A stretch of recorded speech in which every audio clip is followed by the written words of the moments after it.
ഓണസദ്യ കഴിക്കുന്ന സമയത്ത് രസമില്ലാത്ത എന്താണല്ലേ?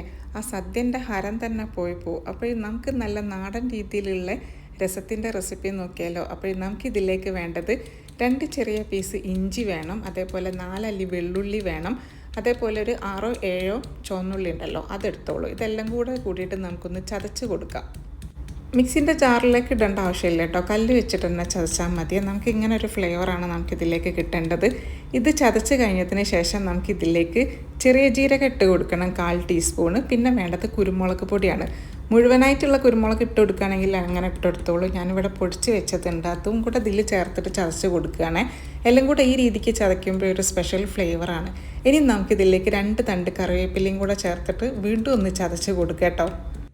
കുരുമുളകും പൊടിയൊക്കെ എടുക്കുന്ന സമയത്ത് ശ്രദ്ധിക്കണം, എരിവിനനുസരിച്ചിട്ട് എടുത്താൽ മതി കേട്ടോ, കാരണം ഇതിലേക്ക് ഇനി ഉണ്ടമുളകൊക്കെ ഇട്ട് കൊടുക്കുന്നതാണ്. ഇനി ചൂടായി കിടക്കുന്ന പാത്രത്തിലേക്ക് 1 ടേബിൾ സ്പൂൺ വെളിച്ചെണ്ണ ഒഴിച്ചെടുക്കാം, പിന്നെ കടുക് പൊട്ടിച്ചെടുക്കാം, കറിവേപ്പില പൊട്ടിച്ചെടുക്കാം. എരിവിനനുസരിച്ചിട്ട് ഉണ്ടമുളക് അങ്ങനെ ചേർത്ത് കൊടുത്തോളൂ കേട്ടോ. എന്നിട്ട് ചതച്ച് വെച്ചിട്ടുള്ള നമ്മുടെ ഈ ഒരു മിക്സും കൂടെ അതിൽ ചേർത്തിട്ട് അതിൻ്റെ ആ ഒരു പച്ചമണം മാറുന്നത് വരെ വഴറ്റി കൊടുക്കുക. അതിനുശേഷം നമുക്ക് 1 ടീസ്പൂൺ മല്ലിപ്പൊടി വേണം, 1/4 ടീസ്പൂൺ കാശ്മീരി മുളകും പൊടി വേണം. എന്നിട്ട് വീണ്ടും നല്ലപോലെ ഒന്ന് വഴറ്റി കൊടുക്കണം. മസാലേൻ്റെ പച്ചച്ചവ മാറിക്കഴിഞ്ഞതിന് ശേഷം തക്കാളി അരിഞ്ഞതും കൂടെ ചേർത്ത് കൊടുക്കുക. ഞാനിവിടെ ഒരു 2 തക്കാളി, വലുതാണ്, ചെറുതാണെങ്കിൽ 3 എടുത്തോളൂ. ഇനി നമുക്ക് ഒരു നാരങ്ങ വലുപ്പത്തിലുള്ള പുളി അങ്ങനെ എടുത്തിട്ടുണ്ടായിരുന്നു. അത് പിഴിഞ്ഞതിന് ശേഷം 1 ഗ്ലാസ്സോളം ഞാൻ അങ്ങനെ അളന്നെടുത്തിട്ടുണ്ട്. അതൊരു ഗ്ലാസ്സും പിന്നെ എക്സ്ട്രാ 2 ഗ്ലാസ് വെള്ളം കൂടെ ഒഴിച്ചിട്ട് നമുക്ക് നല്ല രീതിക്കൊന്ന് തിളപ്പിച്ചെടുക്കണം.